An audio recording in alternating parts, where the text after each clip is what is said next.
Certains parlent de guides, voire d'anges gardiens. C'est comme si l'homme recherchait une connexion avec des entités célestes, voire des entités divines.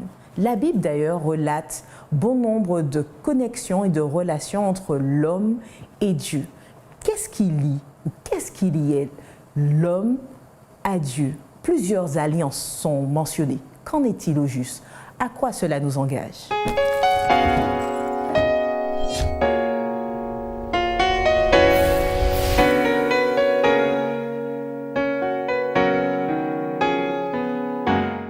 Chers amis, c'est avec plaisir que je vous retrouve dans votre émission Autrement dit et je suis en compagnie d'Eddie Michel et de Bruno. Bienvenue à vous deux. Merci. Alors nous poursuivons l'étude autour de la relation que Dieu peut avoir avec l'humanité tout entière et nous allons essayer de décortiquer non seulement l'Ancien Testament mais le Nouveau Testament et particulièrement pour cette semaine nous allons nous axer sur les alliances que Dieu a pu faire à un certain moment donné dans l'histoire. Alors, venons-en à la relation de Dieu avec l'humanité. Est-ce qu'on a des éléments de réponse à la lumière de la Bible sur le lien que Dieu nourrit avec hommes et femmes, voire même l'ensemble de la création? Nous savons qu'effectivement que Dieu c'est le créateur, donc effectivement l'homme et la femme ce sont les fils de Dieu, on pourrait dire, et nous voyons que à la suite de ce qui s'est passé dans le jardin, Dieu n'a cessé de faire, on va dire, des alliances ou de faire, d'avoir des relations avec l'homme et la femme. D'ailleurs, je prends pour Genèse 3, verset 15, où par rapport à ce qui s'est passé dans le jardin, par rapport à la chute, où Dieu dit « Je mettrai inimitié entre toi et la femme, entre ta postérité et sa postérité. Celle-ci t'écrasera la tête et tu lui blesseras le talon. » Donc nous voyons que déjà il y a un rapport entre Dieu et l'homme, déjà pour lui donner une espérance par rapport à cette chute. Et il dit effectivement que Dieu s'engage à ce qu'il y ait inimitié entre la descendance du serpent, les enfants du diable, et les enfants de ceux qui vont faire la volonté de... Ceci dit, c'est petit clin d'œil à la femme, hein, puisqu'il a dit entre la descendance de la femme et voilà, je mettrai une inimitié. Alors, comment comprendre justement par rapport à cela, la place de la femme, la place de l'homme, le rôle de chacun par rapport à cette rupture qui a été matérialisée par la prise du fruit? Alors bien sûr, dans le contexte dans lequel on se retrouve dans Genèse chapitre 3, on aurait pu comprendre que la femme soit particulièrement maudite. Or, dans le texte de Genèse 3,15, on va voir que Dieu, au contraire, va la relever en lui disant que de ta descendance naîtra celui qui écrasera la tête du serpent. Donc déjà, on voit bien qu'il y a une notion de victoire et dans cette parole, Dieu s'engage vis-à-vis des êtres humains. Donc il y a une volonté de faire alliance, de se mettre ensemble par rapport effectivement à un ennemi qui est devenu commun, qui est entré dans le scénario. Celui qui représente le serpent, on va découvrir un petit peu ailleurs dans la Bible et particulièrement dans l'Apocalypse chapitre 12 qu'il s'agit de Satan, le diable, celui qui séduit toute la terre, le dragon.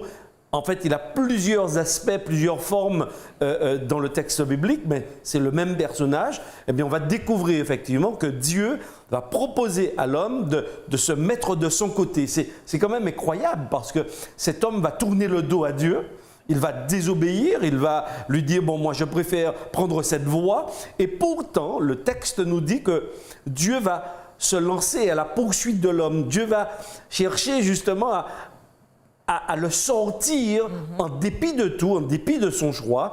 Dieu va chercher à le sortir de cette situation et c'est pourquoi en fait Dieu va s'alliancer avec l'homme pour pouvoir sortir de cela. Ok, par rapport à l'alliance, mais en parlant d'alliance et par rapport surtout à la relation que Dieu attend d'avoir avec l'humanité, on voit tout au long de l'Ancien Testament plusieurs récits bibliques où il y a sans cesse ce rapprochement de Dieu envers l'humanité, envers que ce soit Noé, Moïse, Abraham, mais avec une coloration différente. Alors, ma question, c'est est-ce qu'il existe différents types de rapprochements, différents types d'alliances? Voilà, qu'est-ce qui distingue chacune des alliances les unes des autres? Nous voyons que Dieu a fait en substance différentes alliances, il y a différentes choses qui vont entrer en ligne de compte, mais ce qui demeure, c'est que, nous allons le voir dans toutes les alliances, c'est que, en définitive, Dieu souhaite que l'homme le reconnaisse comme seul Dieu, comme son Dieu, et que c'est lui qui pourvoit et que c'est Dieu qui entre en relation.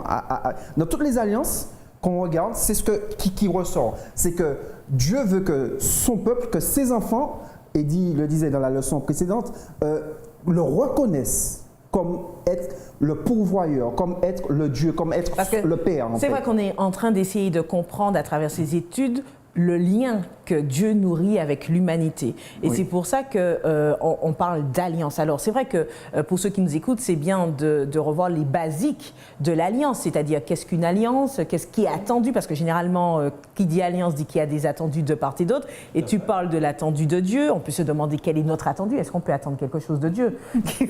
Donc, voyons un peu déjà les basiques pour décortiquer après par la suite avec chacun des acteurs, Moïse, Noé, etc.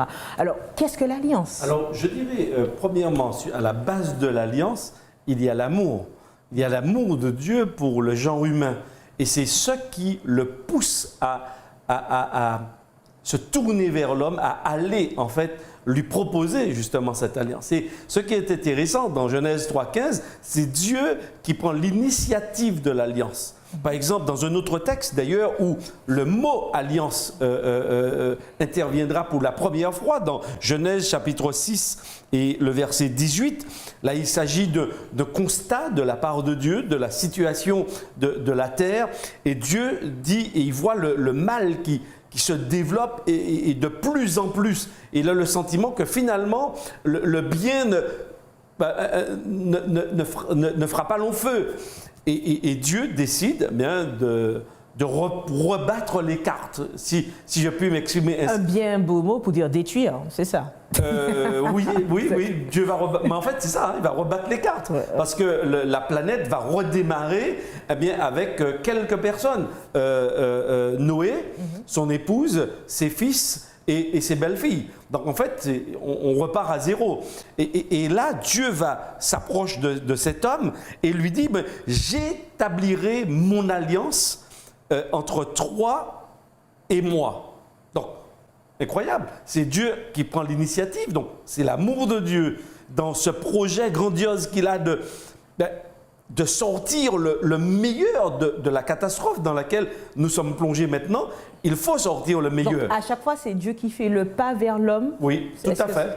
Oui, c'est Dieu qui s'approche de l'homme et lui propose, parce que l'homme n'est pas en capacité, premièrement, de s'en sortir tout seul, d'inverser le processus. On a goûté au mal, ok, eh bien, on revient en arrière et puis on fait comme si ça n'avait jamais été. Eh bien, cela n'est pas possible. Quand on lit le texte biblique, ce retour en arrière n'est pas possible. Donc, l'homme est entré à enclencher une marche en avant et la seule personne qui peut l'en sortir, le seul être, c'est Dieu. Et c'est pourquoi Dieu se propose justement de venir secourir l'homme. Donc l'alliance, à la base de l'alliance, bien sûr, il y a l'amour de Dieu pour l'homme, qui a un projet pour lui. Le deuxième, c'est qu'il l'offre à l'homme, il lui propose, je viens à ton secours, je viens t'aider, je viens t'apporter la solution.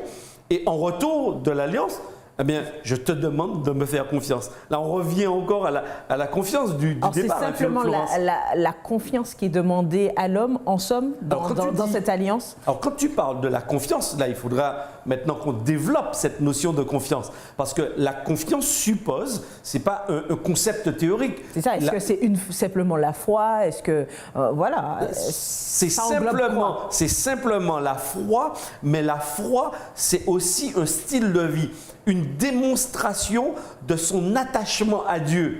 Donc oui, la foi, c'est pas simplement un concept théorique, non, c'est aussi, cette foi s'exprime dans un existentiel, dans une manière de s'exprimer, une manière de vivre, une manière de vivre dans la relation avec l'autre, dans la relation avec Dieu, dans le respect de ce que Dieu dit.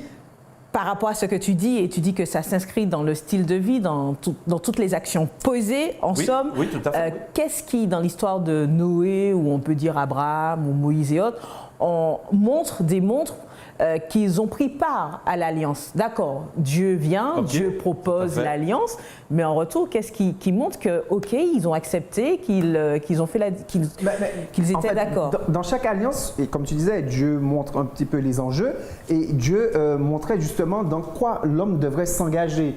Si on parle de Noé, on voit que Noé devait s'engager effectivement à entrer dans l'arche et à lui faire confiance avec sa famille. Si on parle d'Abraham, on voit qu'Abraham, il lui dit que je ferai de toi une grande nation, tes descendants, et il dit le signe, on va dire en quelque sorte, le signe de l'alliance, c'est que là, pour montrer que vous me reconnaissez comme votre Dieu, nous voyons ça dans Genèse 17 et au verset 7, il dit « J'établirai mon alliance entre moi et toi, tes descendants après toi, selon leur génération. Ce sera une alliance perpétuelle en vertu de laquelle je serai ton Dieu et celui de ta postérité après toi. » Et quand on descend plus bas, il dit au verset 11, « Vous circoncirez et ce sera un signe d'alliance entre moi et vous. » Donc, Dieu dit, vous vous engagez à les descendants, ceux qui vont me prendre comme Dieu, ce sera ça, on va dire, le signe de l'alliance. Donc, ils doivent s'engager à avoir ce signe-là. À chaque fois, Dieu s'engage, mais il engage l'homme aussi à s'engager sur certains points. Quand nous allons voir pour Moïse, quand il fait une alliance avec Moïse, là, il s'engage, il dit, c'est déjà, je vous ai libérés, etc. Je fais une nouvelle alliance. Et là, et c'est à la suite de cette alliance, il va leur donner les 10 paroles. Et pour que l'homme puisse s'engager aussi, en fait. Donc, nous voyons que ce n'est pas dans un seul sens que ça va, en fait. Mais en fait, par rapport aux exemples que tu es en train de donner, les attendus diffèrent d'une alliance à l'autre. Alors, est-ce qu'il y a plusieurs alliances? Comment se démêler dans tout ça? Ce que tu dis est très vrai. Mais ce qui demeure, c'est que je serai votre Dieu et vous serez mon peuple. Le signe diffère, mais c'est toujours l'attendu. C'est-à-dire que Dieu veut être notre Père et il veut que nous soyons ses enfants. C'est toujours le même attendu, en fait. L'alliance de Dieu, c'est de sortir l'homme du bourbier dans lequel il s'est mis avec le péché. D'accord? On a compris que l'homme ne peut pas s'en sortir tout seul. Donc ça, c'est le projet abouti. Final. Maintenant, Dieu va passer par plusieurs étapes, on va les appeler des alliances, mais chacune des alliances, il a par rapport converge, c'est-à-dire nous pointe vers l'alliance finale qui est celle justement du salut, du rachat, du sortir l'homme de ce bourbier. D'accord? Donc ça, c'est un élément. Par exemple, ici, avec Noé, Dieu va reconstruire, d'accord? Donc tu posais tout à l'heure la question, mais qu'est-ce qui montre que l'homme s'engage, répond? Oui, le texte à l'alliance, parce que c'est Dieu qui vient. Donc Dieu vient, ok? Il lui dit, il lui donne un projet fou, incroyable, hein? Parce qu'avec quelques personnes, 7 personnes, ok, Dieu dit, bon moi, je vais faire entrer des animaux dans un arche. Dieu lui dit, ben, tu sais, tu vas construire un immense bateau. Noé n'a jamais vu la pluie, il n'habite pas près de la mer. Et Dieu lui dit de construire quelque chose de fou. Il lui dit même que les animaux viendront dans l'arche. Alors moi je me dis, ben tiens, comment Noé a pu entrer dans ce projet fou avec Dieu? Le texte nous dit, dans Genèse chapitre 6, verset 22, Noé fit exactement ce que Dieu lui avait ordonné. La foi, l'engagement en retour.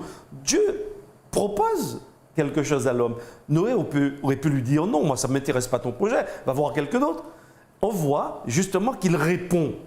C'est déjà une grâce de Dieu de le sortir de là. Mais d'entrer dans ce projet fou avec Dieu, eh bien, il dit, Noé fait exactement ce que Dieu. Ça veut dire que derrière, Dieu, on a parlé tout à l'heure, a besoin qu'on lui fasse confiance. Il faut absolument, le cœur en fait de l'alliance et de notre réponse en fait, c'est de croire en ce projet que Dieu met en place. C'est-à-dire croire que l'arche va flotter. Croire que l'arche contiendra tous les animaux que Dieu va amener. C'est ça le projet. Croire en tout ça. Alors, c'est que tu as mentionné qu'il y a eu plusieurs alliances qui conduisent déjà vers... Elles convergent. Convergent vers une même et seule, un seul but ultime, on Oui, va dire. tout à Tu as fait. parlé du Tout à fait. plan du salut. Alors, c'est bien pour ceux qui nous suivent de comprendre les différentes alliances. Alors, c'est vrai que tu as fait mention de Noé. On entend alliance, tu as fait mention de Moïse. Quel était l'enjeu à ce moment-là avec Moïse? Quel était l'enjeu avec Abraham? On peut se demander, voilà. Mais justement, on va développer au fur et à mesure. C'est vrai que Bruno a poussé très large. On va peut-être revenir un petit peu dans le détail. On peut le faire, voilà, si on peut le faire pour qu'on puisse comprendre les enjeux des alliances à ces moments précis et pour comprendre la convergence vers le but ultime. Alors, venons à Abraham, qui était Abram à l'époque. Voilà. Qu'est-ce s'est-il passé? Quelle était l'alliance et quelle était la nature de l'alliance? Alors, il faut comprendre effectivement qu'Abraham, de son temps, et vivait dans on va dire, dans une atmosphère où il y avait plusieurs dieux, et Abraham, effectivement, Dieu se révèle à lui et Dieu lui dit viens, je ferai de toi une grande nation. Et le verset que je vais souligner, c'est à partir Genèse 17, à partir du verset 6, il dit non 5, on ne t'appellera plus Abram, mais ton nom sera Abraham, car je te rends père d'une multitude de nations. 6, verset 6, je te rendrai fécond à l'infini, je ferai de toi des nations, et des rois sortiront de toi. Et verset 7, j'établirai mon alliance entre moi et toi, et tes descendants après toi, selon leur génération. Ce sera une alliance perpétuelle en vertu de laquelle je serai ton Dieu et celui de ta postérité après toi.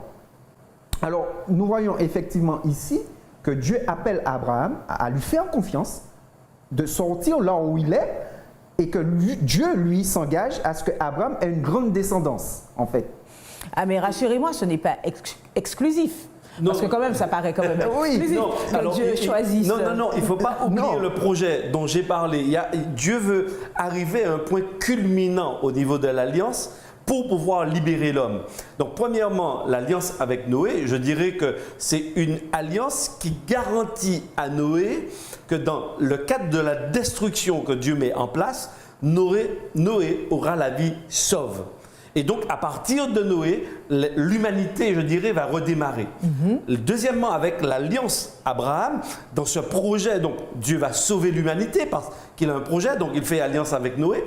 Deuxièmement, avec Abraham, eh bien, le projet va se réaliser au travers d'un peuple. Donc Dieu C'est pour ça que je choisit. parle d'exclusivité. Non, mais je vais y répondre. Chercher le verset pour te répondre justement. Je vais y répondre à la question partiellement. En fait, non, ce n'est pas exclure les autres nations, mais Dieu volontairement va choisir une nation qui portera le projet à son aboutissement.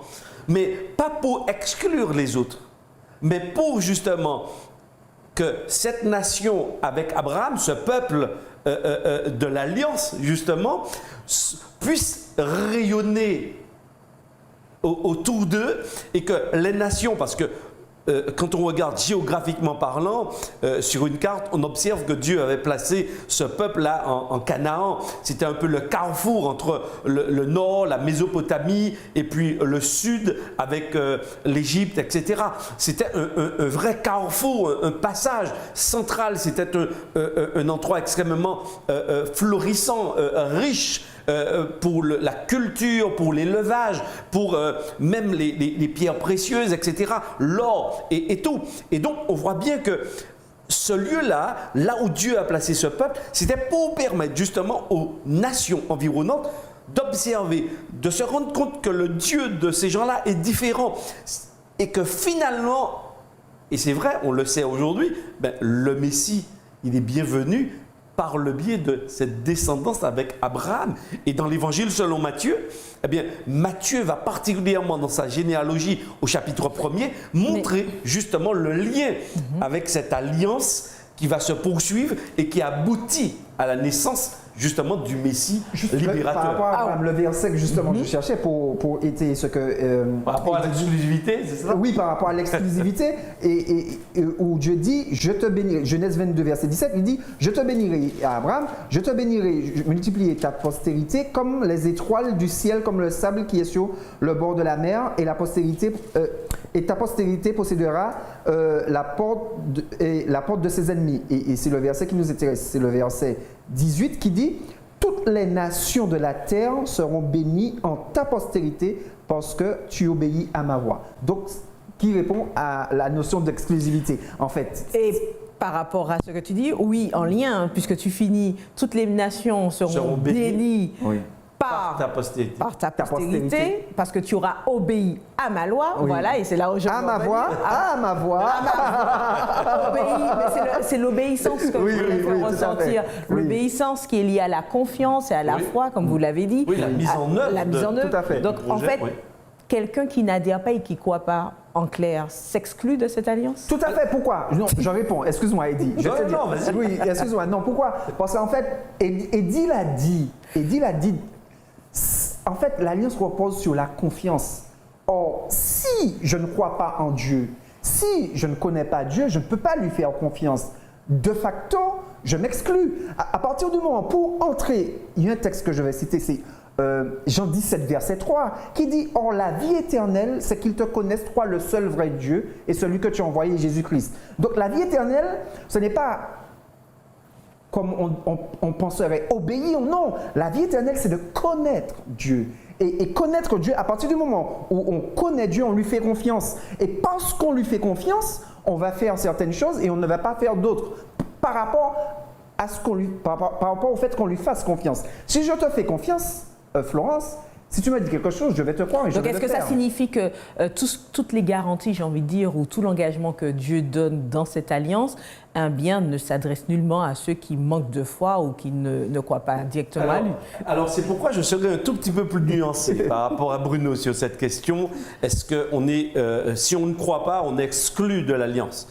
Moi, je crois qu'au contraire, Dieu avait prévu, justement par le biais de cette descendance, de cette bénédiction particulière qu'il accordait à ce peuple d'Israël, eh bien, que cela rayonne, rejaillisse sur les autres.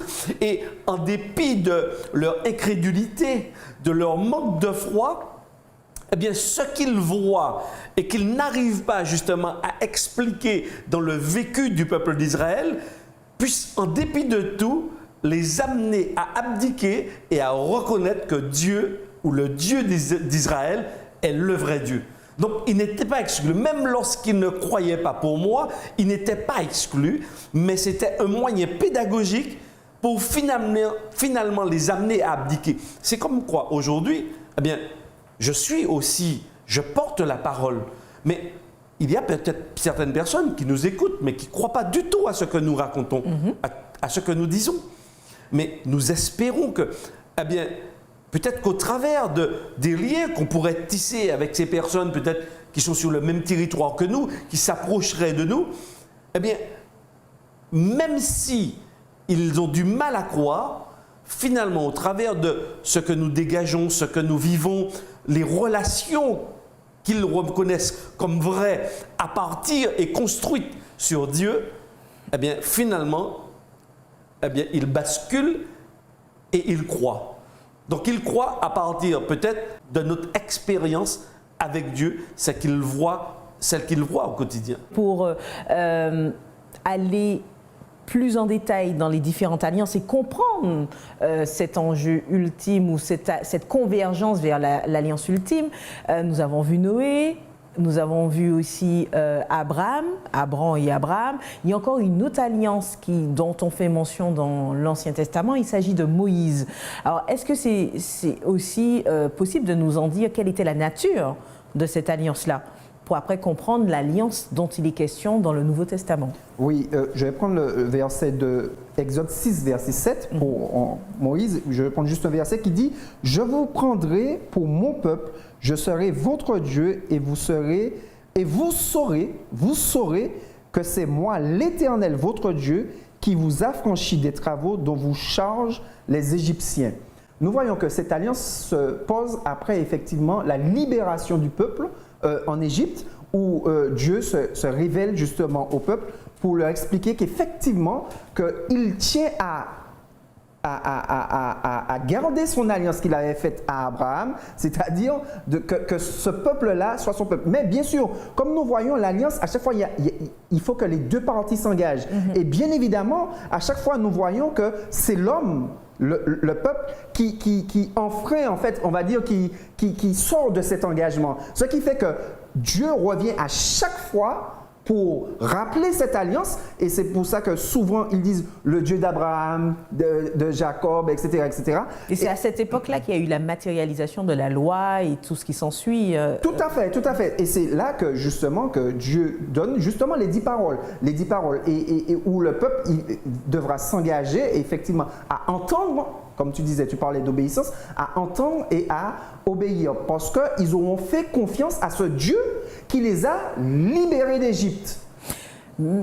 Dieu n'a pas attendu qu'ils obéissent à la loi, mais là, Dieu les a libérés et leur a dit, maintenant, si vous voulez m'accepter comme votre Dieu, voilà, vous allez vous engager ainsi, en fait. Alors, j'aimerais comprendre parce qu'en fait, on voit qu'il y a différentes alliances contractées avec différentes personnes.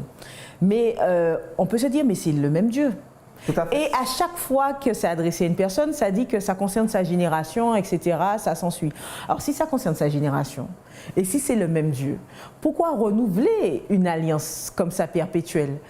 Et pourquoi arriver à encore une nouvelle alliance au Nouveau Testament? Et ce sera justement l'argument de fin de l'émission. Alors, par rapport à ce que j'ai exposé précédemment, il y a une continuité dans l'alliance qui aboutit à un point culminant.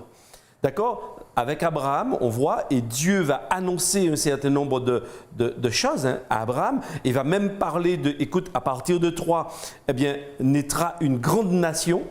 D'accord? C'est un vrai défi parce que Abraham n'a pas d'enfant à ce moment et dans la suite de l'histoire va nous montrer que ce sera un vrai miracle de la part de Dieu. Donc se construit la nation, le peuple d'Israël avec Abraham, Isaac et ensuite Jacob, et les 12 tribus qui vont former cette nation d'Israël. Donc on voit que l'alliance de Dieu tient la route parce qu'à partir de ce peuple, il va construire quelque chose pour rayonner sur les autres. Et on va voir ensuite que Dieu va même annoncer à Abraham que ses descendants iront en esclavage en Égypte et qu'il va les en libérer. Ça veut dire qu'il y a une continuité. Dieu leur a dit, attendez, oui, il y aura tout ça, mais j'interviendrai.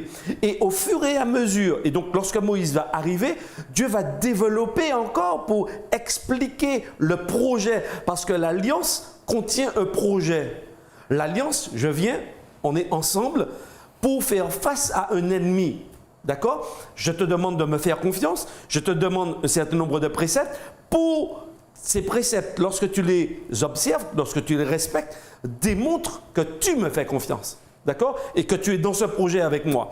Et donc, effectivement, le peuple sera libéré d'Égypte et Dieu va donner, par l'intermédiaire de Moïse, eh bien, un certain nombre de préceptes pour rappeler le projet de Dieu. Et au travers, justement, de tous les rites du sanctuaire, etc., le peuple d'Israël, eh bien, va un peu mieux comprendre le projet par rapport à la notion du péché, par rapport à la notion de libération, par rapport à la notion d'effacement total du péché de la planète Terre. Et quand on regarde tout le circuit, justement, des phases du sanctuaire et des fêtes, on voit que ça culmine avec le jour du grand pardon, le jour du Yom Kippour, qui montre qu'il y a un effacement total des dettes, un effacement total du péché pour entrer dans un cycle nouveau. Donc je crois qu'effectivement, ce projet de Dieu se met en place, il prend corps, il prend forme. Effectivement, lorsque Jésus arrive, donc là on atterrit un peu au Nouveau Testament, eh bien, c'est l'alliance éternelle et définitive, c'est-à-dire c'est le saut, le point culminant, parce que c'est là où devait aboutir justement l'alliance, c'est que Jésus puisse s'incarner, venir et apporter la délivrance. Donc ça, on écrit ça en gros caractère, parce qu'il est celui véritablement, et la Bible nous le dit dans Hébreux chapitre 2, versets 14 et suivants, eh bien Jésus est venu mettre fin au règne du diable et à la mort. Et ça répond au texte de la Genèse, Genèse 3,15. Je mettrai inimitié entre toi et la femme, entre sa postérité et ta postérité. Celle-ci t'écrasera le talon, mais tu lui briseras la tête. Et donc, on voit en la personne de Jésus, eh bien, la réalisation pleine de toutes ces alliances que Dieu avait faites avec l'homme et à son point culminant avec la mort et la résurrection de Jésus. Le temps est définitivement trop court, mais il nous faut vraiment conclure. Oui. Juste avec un verset, justement, nous avons vu qu'à différentes époques, il y a différentes alliances. Rapidement. Alors, pour nous, notre époque qui était, et on va prédit depuis l'Ancien Testament, c'est dans Jérémie 31 au verset 23 qui dit « Mais voici l'alliance, en fait la nouvelle alliance, voici l'alliance que je ferai avec la maison d'Israël, après ces jours-là, dit l'Éternel, je mettrai ma loi au-dedans d'eux, j'écrirai dans leur cœur et je serai leur Dieu et ils seront mon peuple. » Nous voyons qu'à chaque fois, le désir de Dieu, c'est qu'il soit notre Dieu et que nous soyons son peuple. Ce seront donc les mots de la fin. Merci Bruno, merci Eddie Michel et merci à vous de nous suivre. C'est un réel plaisir. Nous vous donnons rendez-vous au prochain numéro d'Autrement dit.